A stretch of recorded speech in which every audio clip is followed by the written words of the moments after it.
ಪ್ರತೀಕಾರವಾಗಿ ಭಾರತ ಮೇ 7ರಿಂದ ದಾಳಿಯನ್ನು ಆರಂಭ ಮಾಡಿತ್ತು.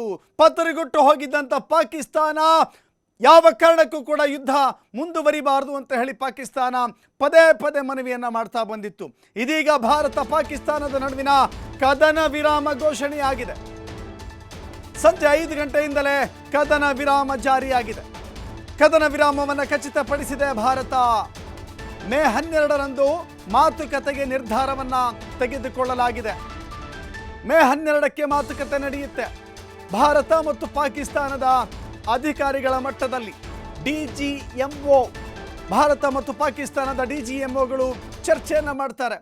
ಡಿಜಿಎಂಒ ಅಂತ ಹೇಳಿದ್ರೆ director general of military operation. ಎರಡೂ ದೇಶದ ಡಿಜಿಎಂಗಳ ಚರ್ಚೆ ಆಗುತ್ತೆ. ಆನಂತರದಲ್ಲಿ ಕದನ ವಿರಾಮದ ಷರತ್ತುಗಳು ಏನಿರಬೇಕು, ಹೇಗಿರಬೇಕು ಎನ್ನುವ ಎಲ್ಲ ಚರ್ಚೆಯೂ ಕೂಡ ನಡೆಯುತ್ತೆ. ಇಡೀ ವಿಶ್ವದ ಚಿತ್ತ ಮೇ 12ರ ಸಭೆಯತ್ತ. ಇವತ್ತು ಮಧ್ಯಾಹ್ನ ಪಾಕಿಸ್ತಾನದಿಂದ ಮನವಿ ಬರುತ್ತೆ. ಪಾಕಿಸ್ತಾನ ಮನವಿಯನ್ನು ಮಾಡಿಕೊಂಡಿದೆ ಕದನ ವಿರಾಮವನ್ನು ಘೋಷಣೆ ಮಾಡಬೇಕು ಅಂತ ಹೇಳಿ. ಹೀಗಾಗಿ ಭಾರತ ಅಳೆದು ತೂಗಿ ಲೆಕ್ಕಾಚಾರ ಹಾಕಿ ಕದನ ವಿರಾಮ ಘೋಷಣೆ ಮಾಡಿದೆ. ಕದನ ವಿರಾಮ ಅಂತ ಹೇಳಿದ್ರೆ ಯುದ್ಧ ನಿಲ್ಲುತ್ತೆ, ಮಿಲಿಟರಿ ಆಪರೇಷನ್ ನಿಲ್ಲುತ್ತೆ. ಮಿಲಿಟರಿ ವಾಪಸ್ ಬರೋದಿಲ್ಲ, ಮಿಲಿಟರಿ ಆಪರೇಷನ್ ಮಾತ್ರ ನಿಲ್ಲುತ್ತೆ, ಯುದ್ಧ ನಿಲ್ಲುತ್ತೆ. ಆದರೆ ಉಗ್ರರ ವಿರುದ್ಧದ ಹೋರಾಟ ನಿಲ್ಲೋದಿಲ್ಲ. ಭಾರತದ ಪ್ರತಿದಾಳಿಗೆ ಪಾಕಿಸ್ತಾನ ಬೆದರಿ ಬೆಂಡಾಗಿದೆ, ಗೋಗರ್ದಿದೆ ಪಾಕಿಸ್ತಾನ. ಇವತ್ತು ಕದನ ವಿರಾಮಕ್ಕೆ ಭಾರತ ಒಪ್ಪಿದೆ. ಗುಂಡಿನ ದಾಳಿ, ಸೇನಾ ಕಾರ್ಯಾಚರಣೆ ಸ್ಥಗಿತವಾಗುತ್ತೆ ತಾತ್ಕಾಲಿಕವಾಗಿ. ಎಲ್ಲ ರೀತಿಯ ಪ್ರತಿದಾಳಿಯನ್ನು ನಿಲ್ಲಿಸಲಿಕ್ಕೆ ಒಪ್ಪಿಗೆ ಸೂಚಿಸಲಾಗಿದೆ. ಭಾರತಕ್ಕೆ ಕರೆ ಮಾಡಿದ್ರು ಪಾಕಿಸ್ತಾನದ ಡಿಜಿಎಂಒ. ಪಾಕಿಸ್ತಾನದ ಮನವಿಯಂತೆ ಕದನ ವಿರಾಮಕ್ಕೆ ಒಪ್ಪಿಗೆಯನ್ನು ಸೂಚಿಸಲಾಗಿದೆ. ಇವತ್ತು ಮಧ್ಯಾಹ್ನ ಕರೆ ಮಾಡಿತ್ತು ಪಾಕಿಸ್ತಾನದ ಅಧಿಕಾರಿಗಳ ತಂಡ. ಡಿಜಿಎಂಒ ಮಾತನಾಡಿದ್ದಾರೆ. ಭಾರತದ ಡಿಜಿಎಂಒ ಹಾಗೂ ಪಾಕಿಸ್ತಾನದ ಡಿಜಿಎಂಒ ಇಬ್ಬರೂ ಕೂಡ ಮಾತುಕತೆಯನ್ನು ಮಾಡಿದ ಬಳಿಕ ಇದೀಗ ಕದನ ವಿರಾಮವನ್ನು ಘೋಷಣೆ ಮಾಡಲಾಗಿದೆ ತಾತ್ಕಾಲಿಕವಾಗಿ. ಇಂದಿನಿಂದ ಅಂತ ಹೇಳಿದ್ರೆ ಇವತ್ತು 5 ಗಂಟೆಯಿಂದ ಸಂಜೆ 5 ಗಂಟೆಯಿಂದಲೂ ಕೂಡ ಯಾವ ಮಿಲಿಟರಿ ಕಾರ್ಯಾಚರಣೆಗಳು ಇರೋದಿಲ್ಲ, ಗುಂಡಿನ ದಾಳಿ ಇರೋದಿಲ್ಲ.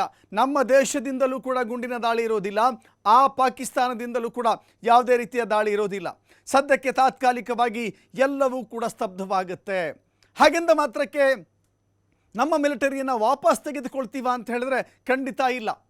ಭಾರತ ಸರ್ವಸನ್ನದ್ಧವಾಗಿ ಯುದ್ಧಕ್ಕೆ ಬೇಕಾದ ಎಲ್ಲ ತಯಾರಿಗಳನ್ನು ಮಾಡ್ಕೊಂಡಿದೆಯಲ್ಲ, ಆ ಎಲ್ಲ ಮಿಲಿಟರಿ ಪಡೆಗಳು ಅಲ್ಲೇ ಬಾರ್ಡರ್ನಲ್ಲೇ ಉಳಿದುಕೊಳ್ತಾರೆ. ಆದರೆ ಇದು ಕೇವಲ ಮಿಲಿಟರಿ ಆಪರೇಷನ್ಗಳನ್ನು ಮಾತ್ರ ಸ್ಥಗಿತಗೊಳಿಸಲಾಗಿದೆ.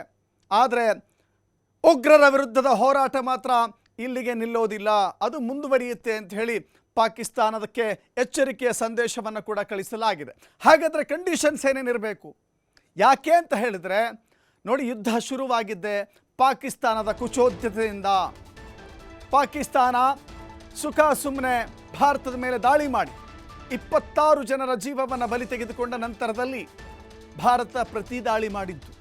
ಯುದ್ಧ ಅನ್ನೋದು ಎಸ್ಕಲೇಟ್ ಆಗಿದ್ದು ಪಾಕಿಸ್ತಾನದಿಂದಲೇ ಹೊರತಾಗಿ ಭಾರತದಿಂದ ಅಲ್ಲ.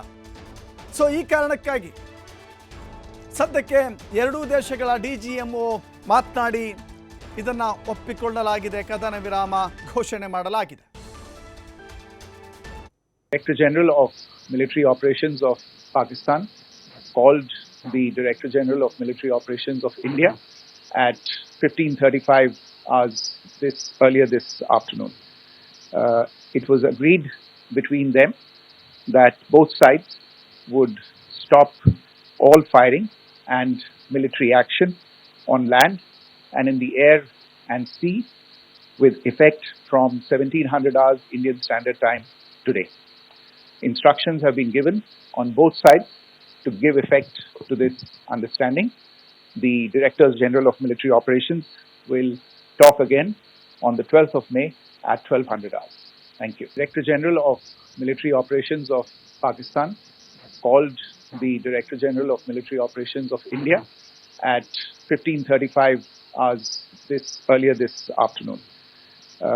It was agreed between them that both sides would stop all firing and military action on land and in the air and sea with effect from 1700 hours Indian Standard Time today.